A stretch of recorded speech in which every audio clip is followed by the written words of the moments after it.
प्रिय छात्रों, हम लोग मुगल प्रशासन पढ़ रहे हैं और उसमें आज के क्लास में हम लोग इस टॉपिक को देखने जा रहे हैं।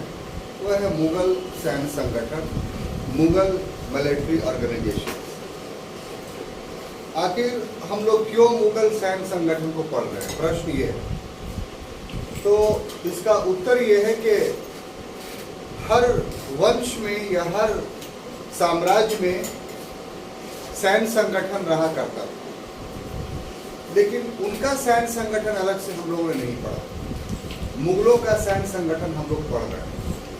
तो इसके पीछे कारण ये है कि पूर्व के जितने सैन्य संगठन थे उससे मुगल सैन्य संगठन भिन्न था, अलग था, और उसकी यही भिन्नता मुगल सैन्य संगठन का प्रशासन में को मजबूत बनाने में और उनके शासन को एक लंबे समय तक सफलतापूर्वक चलाने में जो है वो सहयोग किया है। ठीक है, तो इस कारण से मुगल प्रशासन एक अध्ययन का विषय बन गया है। हम इसी कंटेक्स्ट में मुगल प्रशासन को पढ़ने जा रहे हैं। तो इसमें जो पहली बात यह है कि मुगल प्रशासन सैन्य संगठन जो मिलिट्री ऑर्गेनाइजेशन था मुगलों का,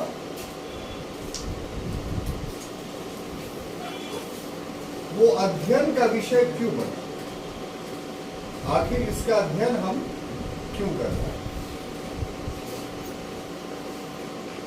तो अध्ययन का विषय बनने का जो कारण है वो ये कि पूर्व के सैन्य संगठनों से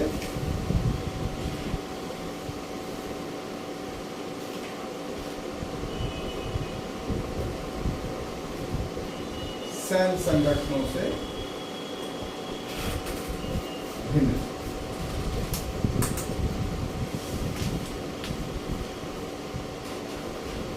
अब ये भिन्न कैसे था, तो उसको बिंदुवार एक्सप्लेनेशन करेंगे तो आपको समझ में आ जाएगा। पहला कि प्रजातीय आधार पे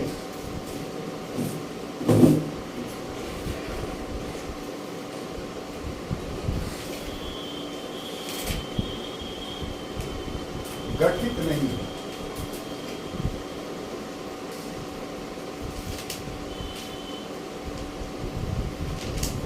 दूसरा, मुगल सेना में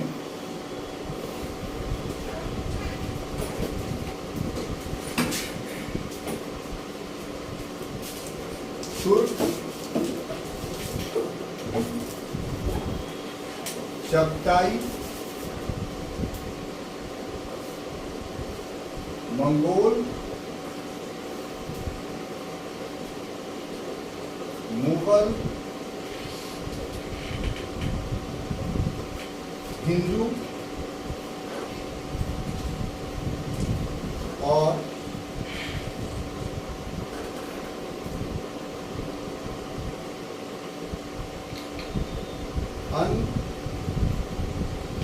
उपेक्षित वीर जाति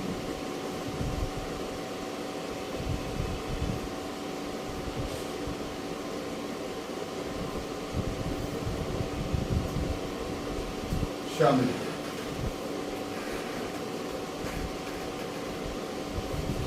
और तीसरा कि सेना को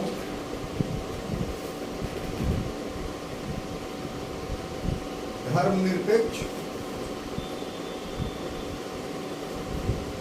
स्वरूप प्रदान किया है।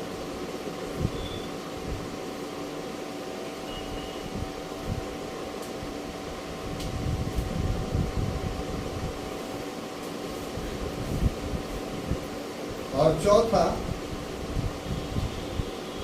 कि सैन्य प्रशासन में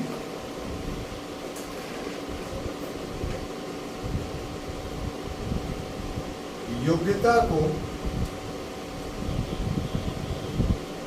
महत्व दिया गया।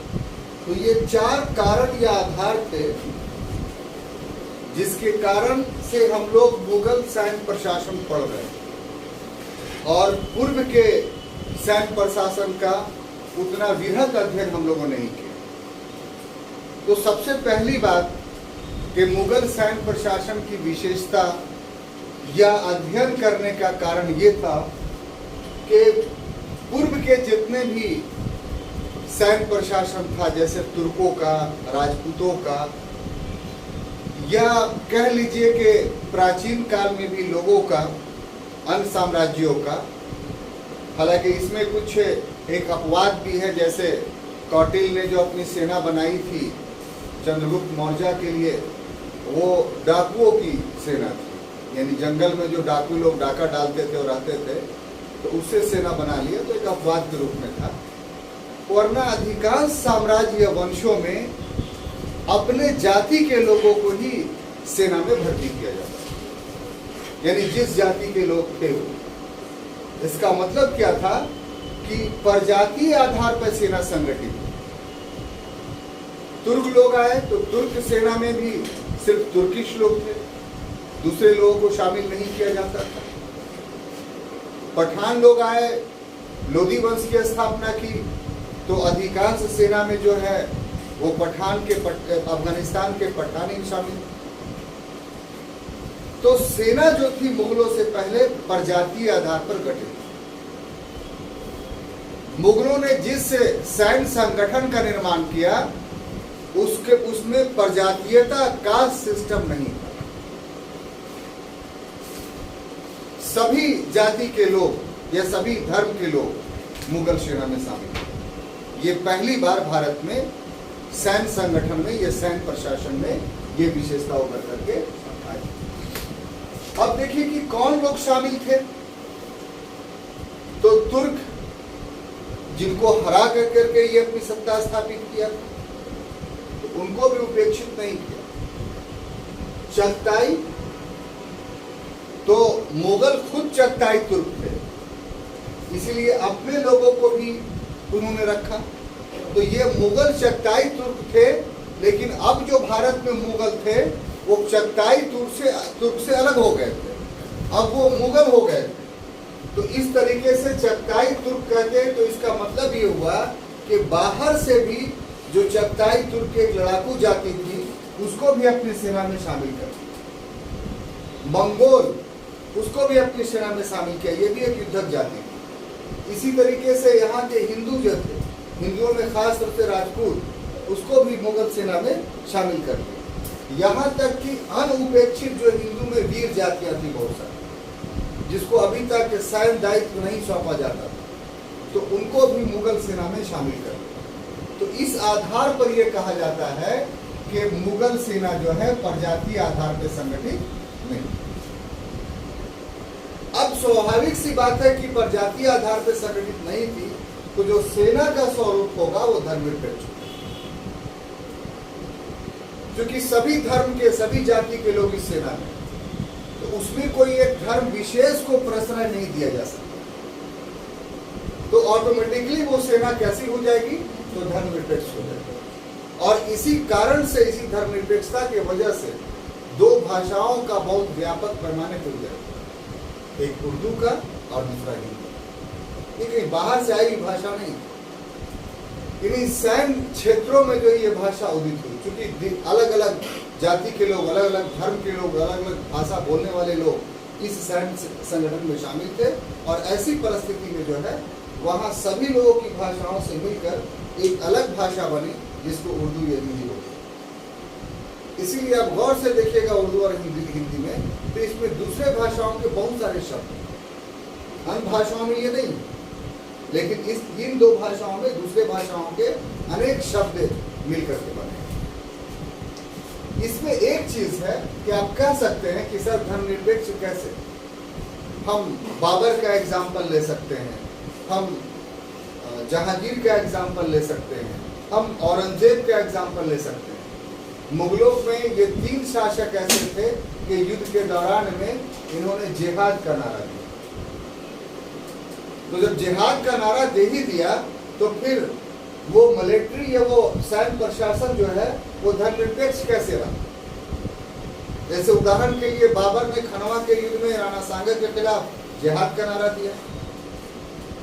जिहाद का नारा देना इस बात का प्रतीक था कि खुद को इस्लामी सेना वो मान रहा है और दूसरे को गैर इस्लामी सेना मान रहा है, और जो अपनी सेना है उसको ये कह रहा है कि तुम गैर इस्लामी लोगों का जो है वो पराजित करो, ये तुम्हारा धार्मिक कर्तव्य है। जिहाद का नारा उसी समय दिया जाता है कि नारा अगर दे दिया गया तो कोई भी व्यक्ति घर में नहीं बैठ सकता है, उसको युद्ध के मैदान में आना पड़ेगा। तो मजबूरी में जिहाद का नारा दिया जाता है। तो इस पर जो अनुसंधान हुए कि 3 मुगल शासकों ने जिहाद का नारा दिया, वो धार्मिक उपाय नहीं था बल्कि राजनीतिक उपाय था। अब धार्मिक उपाय की जगह पर राजनीतिक उपाय कैसा था कि युद्ध हारने की स्थिति में लोग थे, और हारने का मूल कारण ये था कि जो उसके सेना के लोग थे वो बहुत उत्तेजित लड़ाई के लिए नहीं हो रहे थे। जिस स्पिरिट से उनको लड़ना चाहिए था उस स्पिरिट से वो नहीं लड़ रहे थे। तो अपने सेना के युद्धक भावना को जगाने के लिए, ताकि हम जीत जाएं, इसके लिए जिहाद का नारा उन लोगों ने दिया, न कि गैर मुस्लिम समझ करके जो है वो ऐसा नारा दिया। कभी कभी ऐसा भी हुआ कि दोनों पक्ष जो है वो मुसलमान था, यानी एक तरफ मुगल भी मुसलमान थे और दूसरी तरफ इब्राहिम लोदी जो लड़ रहा था वो भी मुसलमान था। लेकिन उस समय भी जिहाद के नारे दिए गए उत्तेजना पैदा करने के लिए कि उसको काफिर का सेना माना जाए, हम ही जो है रियल इस्लाम। तो हालांकि दोनों मुसलमान थे, तो ऐसा नहीं करना चाहिए था, लेकिन ऐसा क्यों किया गया? तो ऐसा धर्म के कारण नहीं किया गया, ऐसा राजनीति के कारण, राजनीतिक लाभ उठाने के लिए। अगर वास्तव में ऐसा होता तो फिर मुगल सेना में जो गैर मुस्लिम्स थे, यानी जिनको इस्लाम धर्म से कोई सरोकार नहीं था, तो उनको हट जाना चाहिए। लेकिन नहीं हटे। क्यों नहीं हटे? कि ऐसा भावना फैला कि ये जो नारा दिया जा रहा है ये सिर्फ पॉलिटिकल गेन करने के लिए, राजनीतिक लाभ के लिए, वास्तव में हमारा शासक जो है वो धर्मनिरपेक्ष है। तो इस कारण से हम कह सकते हैं कि मुगल सैन्य संगठन जो था वो धर्मनिरपेक्ष। और चौथा कि अन्य सैन्य प्रशासनों में जो पूर्व में थे उसमें योग्यता को बहुत महत्व नहीं दिया जाता था। जो भी युद्धक जाति है, लड़ रहा है और पता है कि ये युद्ध में पारंगत है, उसको रख लिया गया सेना। उसका परीक्षण नहीं किया गया कि वो सेना के योग है कि नहीं, ये लड़ने के योग है भी कि नहीं। मुगल सैन्य संगठन की ये सबसे बड़ी विशेषता थी कि अगर मुगल सैन्य संगठन में किसी को शामिल होना है तो सबसे पहले उनको अपना योग्यता का परिचय देना पड़ेगा कि वो योग्य है कि नहीं। बात समझ में आ रही है? तो तभी जो है वो मुगल सेना में शामिल हो सकते हैं। अब उनको योग्यता की जांच कैसे की जाती थी, ये हम मुगल सैन्य संगठन का संरचना जब पढ़ेंगे तो उसमें हम आपको बताएंगे। ठीक है? तो अब आते हैं अगला टॉपिक। ये आप समझ गए माने क्यों हम लोग पढ़ रहे हैं। दूसरा है कि जो मुगल सैन्य संगठन था,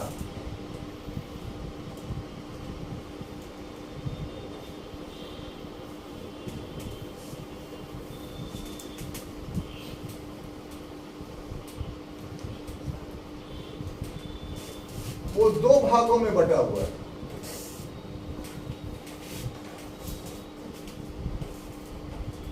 एक भाग केंद्रीय सेना की थी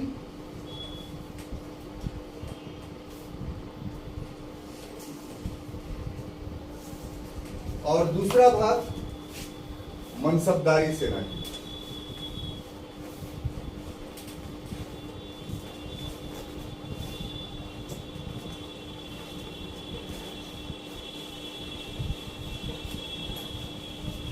अगर देखिए दिल्ली सल्तनत से इसकी तुलना करें तो आप ये कह सकते हैं कि सर वहां भी सुल्तान की सेना होती थी जो केंद्रीय सेना थी, और फिर इक्तादारों की अपनी अपनी सेना थी जो इक्तादार के अधीन रहता था।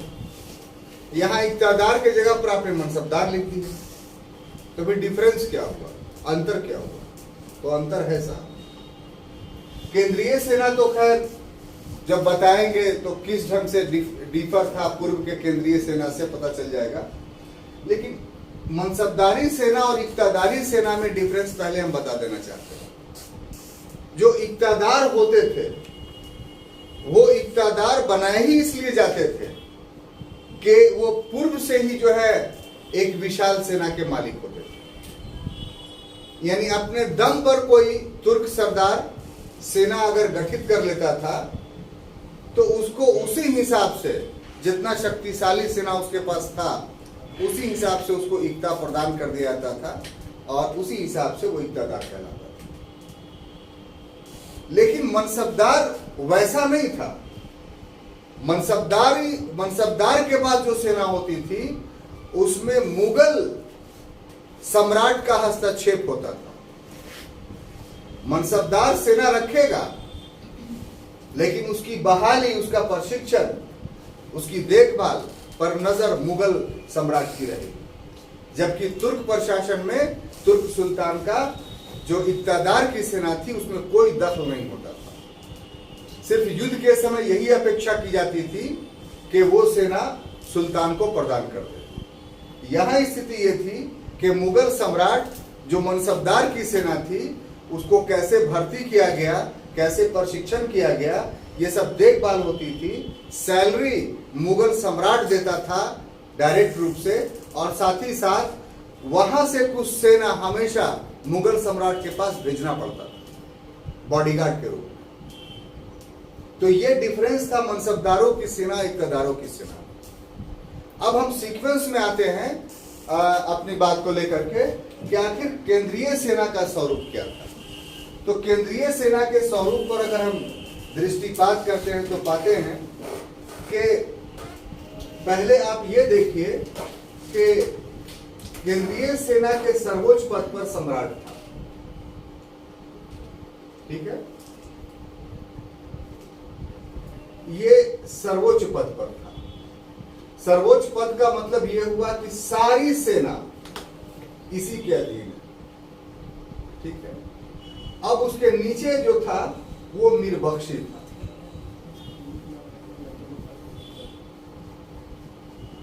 ठीक है, मीरबख्शी का क्या काम होता था तो आप पहले पढ़ चुके हैं। यहां पर कर्म बनाने के लिए हम बता देते हैं। तो उसका काम था भर्ती, है ना, प्रशिक्षण,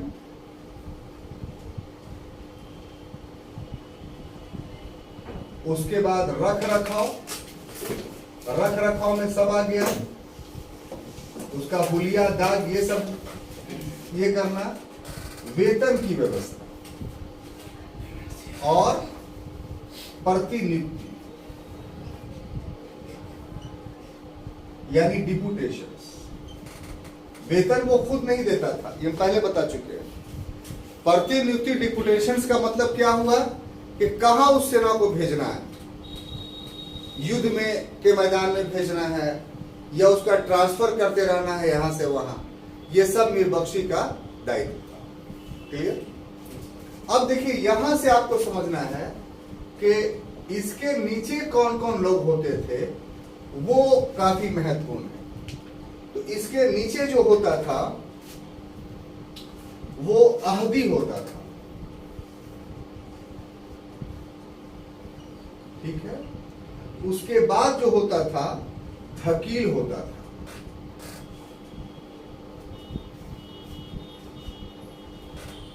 उसके बाद जो होता था शमशीरबाज होता था।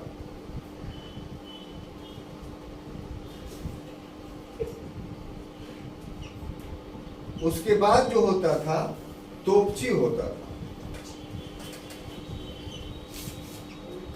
उसके बाद जो होता था नीमच होता था। और उसके बाद जो होता था पहलवान होता था।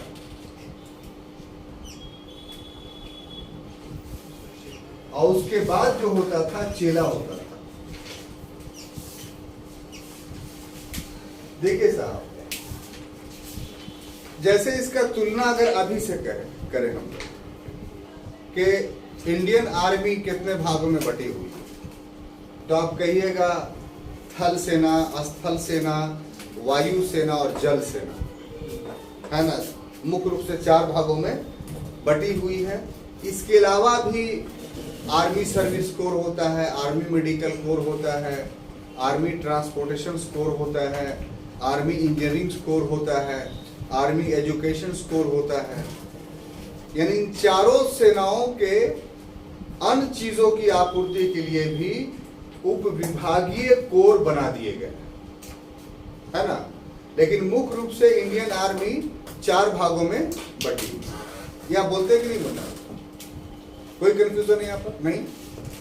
अब देखिए, इसी से तुलना कीजिए कि जो मुगल सेना थी वो इतने भागों में बटी हुई थी।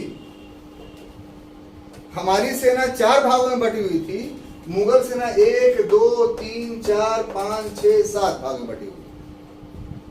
क्या? लेकिन जो ध्यान देने वाली बात है वो ये कि महत्वपूर्ण जो होता था वो अहदी ही होता था।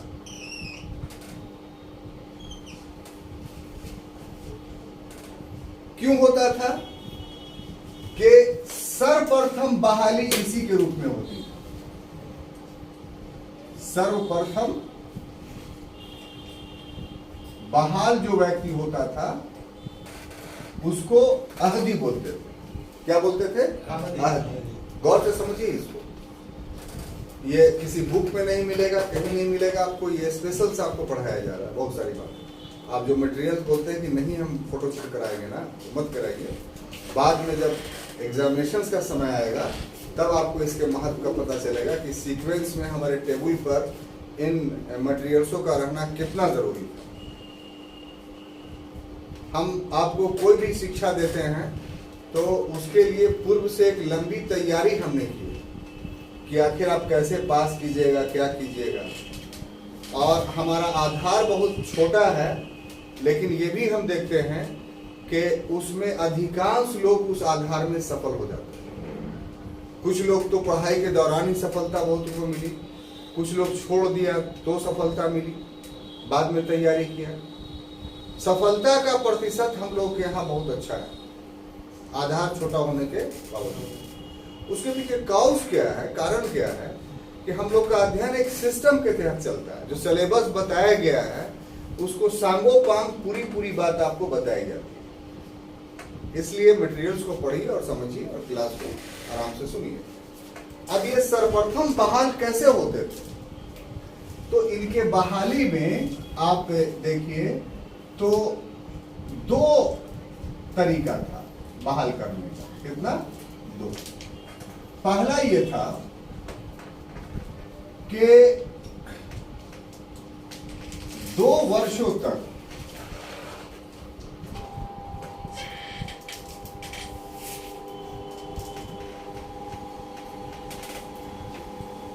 सैन्य सेवा किया हो,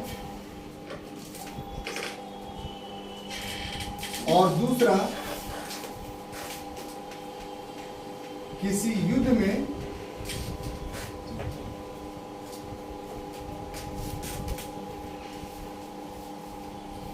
भाग लिया। ठीक है, कोई व्यक्ति अगर मुगल सेना में भर्ती होना चाहता है तो किसी की भी सेना में, खाली मुगलों की तो सेना नहीं थी, बहुत सारे सामंत थे, जैसे राजपूत सामंत थे या राजा थे, उनकी भी सेना पहले से चली आ रही थी, या और भी कहीं की सेना थी, छोटे छोटे सामंत थे। तो 2 साल तक उसकी सेना में कोई रहा हो, या अगर नहीं रहा हो तो फिर एक बड़ा युद्ध में उसने भाग लिया हो, तो ये दोनों में से कोई एक या दोनों अगर योग्यता रखता हो तो ऐसे व्यक्ति को ये दोनों में से कोई या कोई एक 3 सेना से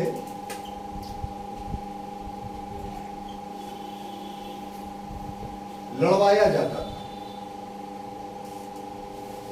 जैसे युद्ध का जो कौशल है, तलवारबाजी, भालाबाजी, घुड़बाजी, तो मैदान में उतारा गया एक आदमी को, चलो लड़ो इससे, तो तलवार चला रहा है अपना, पैदल भी, घोड़ा पर भी बैठ कर करके, और इस ढंग से जो है जीत गया वो, तो साबित हो गया कि हाँ ठीक है। तो अभी भी नहीं, फिर दूसरा को भेजा जाता था, फिर तीसरा को भेजा जाता था। तो तीनों सेना सैनिक को अगर ये नवीन सैनिक जो बाहर से आया है पराजित कर देता था 3 सैनिकों को, तब जो है इसको इतनी प्रक्रिया पूरी करने के बाद इसको आहदी के रूप में बहाल किया जाता था।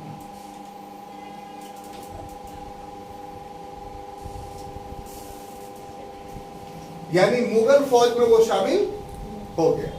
क्लियर? कोई कंफ्यूजन नहीं यहां पे, यहां तक। अब आगे आइए कि जब मुगल फौज में ये शामिल हो गया तो यहां से आपको एक बाइफर्केशन होगा कि एक रूप हुआ इसका ये कि ये पैदल सैनिक हो गया। इस पैदल सैनिक को क्या बोलेंगे? धकील। वहां क्या बोलते थे? पायर। याद पड़ रहा है ना पूर्व के? अब देखिए ये शमशीर बाज जो है ये आमतौर पे अश्वरोही होते थे। क्या चीज? अश्वरोही। अब देखिए अश्वरोही का जो रूप था वो बटा हुआ था 2 भाग में। एक बंदूकची, अश्वरोही का जो भाग बटा हुआ था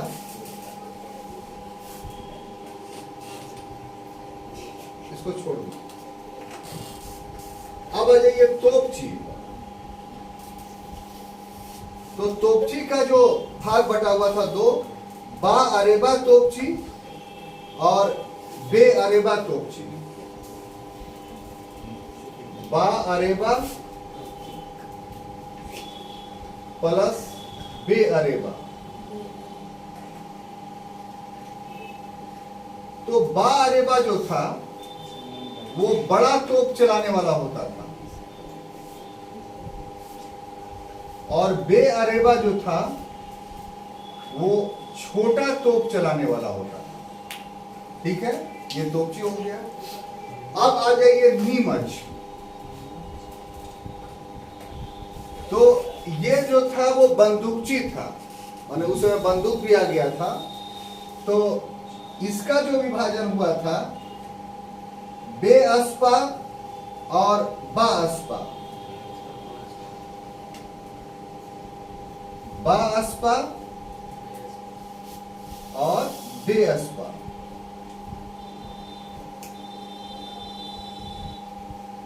तो मतलब बाअस्पा का मतलब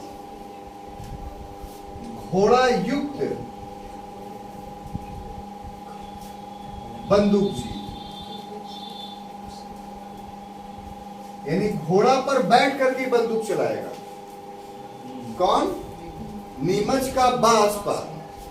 और बेअस्पा जो है अश्वविहीन बंदूकची, यानी वो जमीन पर रहेगा। अश्वविहीन बंदूकची। बात समझ में आई? अब आइए पहलवान।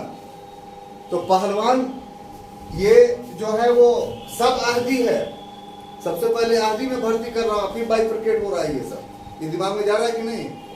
पहलवान जो काम था वो था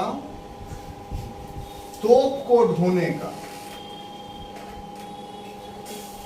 तोप बहुत भारी भारी होता था, तो उसके ढोने वाला एक अलग विंग था, उसको ढकेल करके ढोता था।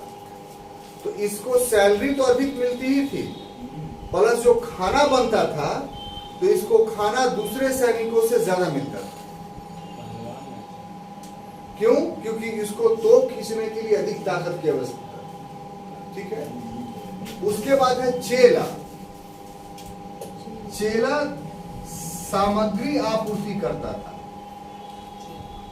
यानी सेना को जो सामान चाहिए ना, सेना युद्ध कर रही, कुछ चीज घट गया, खाना घट गया, या गोला बारूद घट गया, या तलवार घट गया।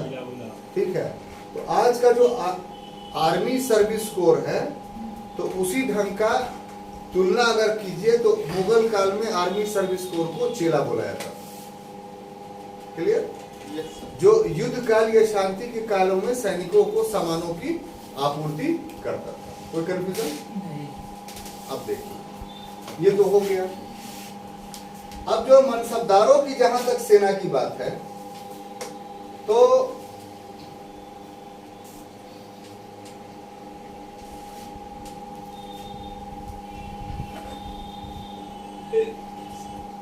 मनसबदारों की दो प्रकार की सेना होती थी। एक उसकी अपनी निजी सेना,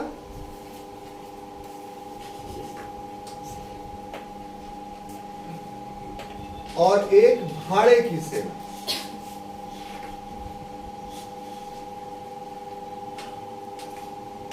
मतलब यह है कि एक जो राजा एज ए किंग है, जो सेना पहले से गठित किए हुए था, वो रखता था वो। अब उसके बाद उसको ऑर्डर देता कि और अब सेना की बहाली कीजिए, तो वो फिर अलग से भर्ती जो है वो करता था। तो ये जो उसकी निजी सेना होती थी, इस निजी सेना में उसकी नियुक्ति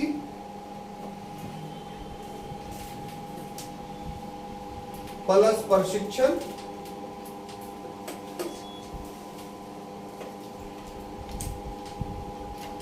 प्लस वेतन,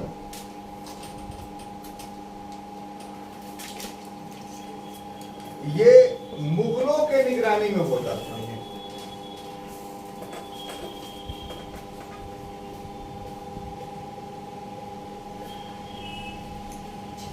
और इस पर मीर बख्शी का नियंत्रण रहता था।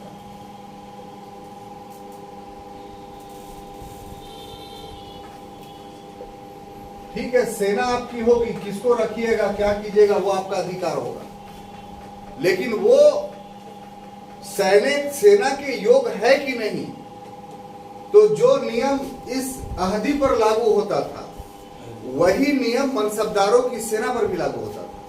यानी उनको भी इस प्रोसेस से गुजरना पड़ता था। अब जब गुजर गए तब ठीक है, आप अपना सेना रख लीजिए। प्लस प्रशिक्षण जो चलेगा वो मुगल के नियम के तहत चलेगा, और वेतन जो है वो मुगल देंगे, आप मत दीजिएगा अपनी सेना का वेतन। तो ये सब डिफरेंस था, अंतर था। तो इससे क्या हो गया कि सेना रहती थी मनसबदारों के पास, लेकिन वास्तव में उसका कंट्रोल किसके पास होता था?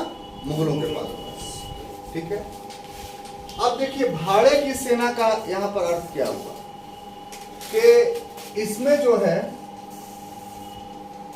अवसर पड़ने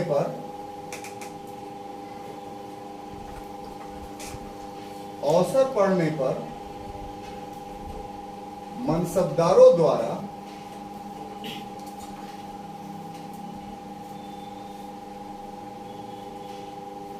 निम्न 3 प्रकार का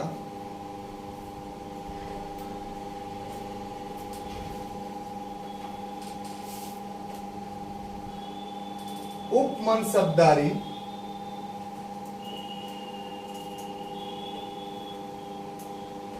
सेना का गठन किया जाता है।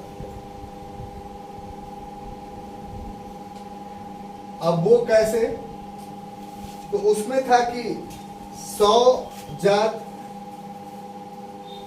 और 100 सवार अगर हो तो ये प्रथम श्रेणी मानी जाती है।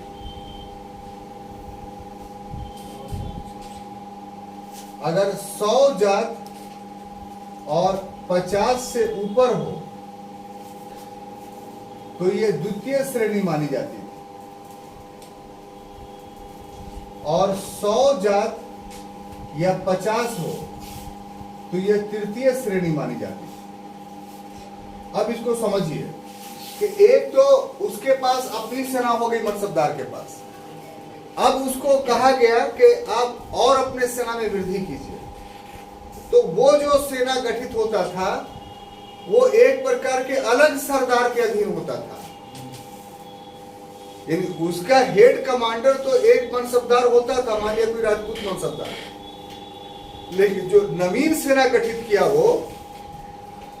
तो वो 3 तरह की श्रेणी में एक प्रकार से, हालांकि ऐसा शब्द नहीं मिलता है लेकिन आपकी सुविधा के लिए बता रहे हैं के उप मनसबदार वो बहाल कर लेता था सैनिक सेवा के लिए।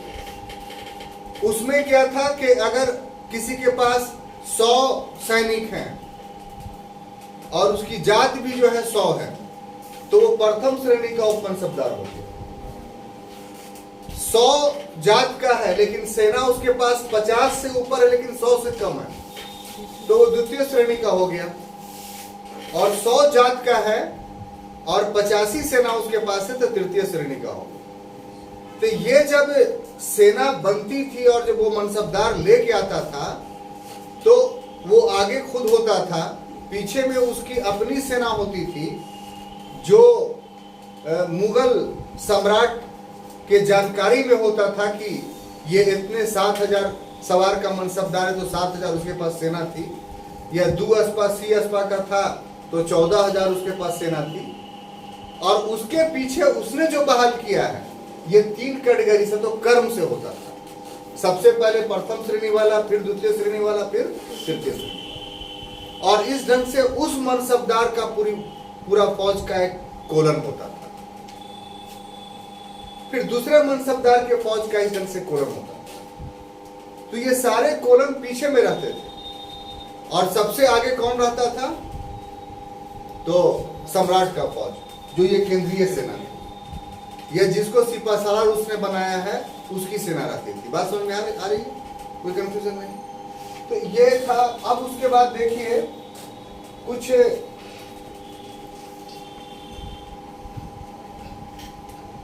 चीजें थी जो आपको जानना चाहिए।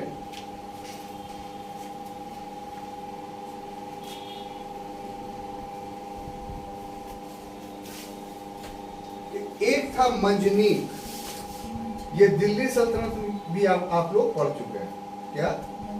मंजनीक। दूसरा था पाशेर,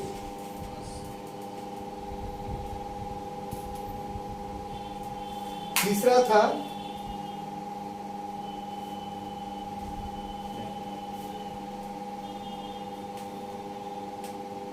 इरादा,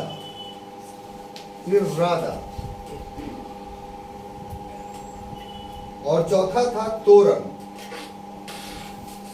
ये बंदूक और तोप के अलावा ये 4 और अस्त्र मुगलों के पास थे। एक तो मंजनीक पहले से जान रहे हैं, पत्थर फेंकने वाला औजार था। इसका इस्तेमाल किसमें किया जाता था? तो दुर्ग को तोड़ने के लिए, है ना। और पाशेब का जहां तक ताल्लुक है, तो ये रस्सी होता था, मोटा रस्सी, जिसका इस्तेमाल दुर्ग पर चढ़ने के लिए किया जाता था। ठीक है। उसके बाद लकड़ी का पुल होता था, तो लकड़ी के पुल को इरादा बोलते थे। कहीं पर नदी है, उसको क्रॉस करना है, तो लकड़ी का पुल बना दिया गया, उसको इरादा। और तोरण का मतलब यह हुआ सीढ़ी। इसका इस्तेमाल 2 चीज के लिए होता था, एक चढ़ने के लिए भी, और दूसरा इसका आड़ लेकर के जो है बंदूक भी चलाते थे। तो ये सारी चीजें तोप के अतिरिक्त या बंदूक के अतिरिक्त जो है वो यहाँ ये सब चीजों का इस्तेमाल मुगल करते थे। तो ये पूरा का पूरा आपका मुगल मिलिट्री ऑर्गेनाइजेशन हुआ। अब आपका मुगल प्रशासन पूरी तौर पे खत्म, इसमें कोई चीज हमने नहीं छोड़ा। अब जो अगले क्लास से सोमवार से हम लोग चलेंगे, तो उसमें मुगल स्थापत्य कला पढ़ेंगे। आपसे निवेदन ये है कि जो मटेरियल्स दिया गया है उसको पूरे से पढ़ कर आइए, तब क्लास जो है अच्छे से समझ में आए। Thank you.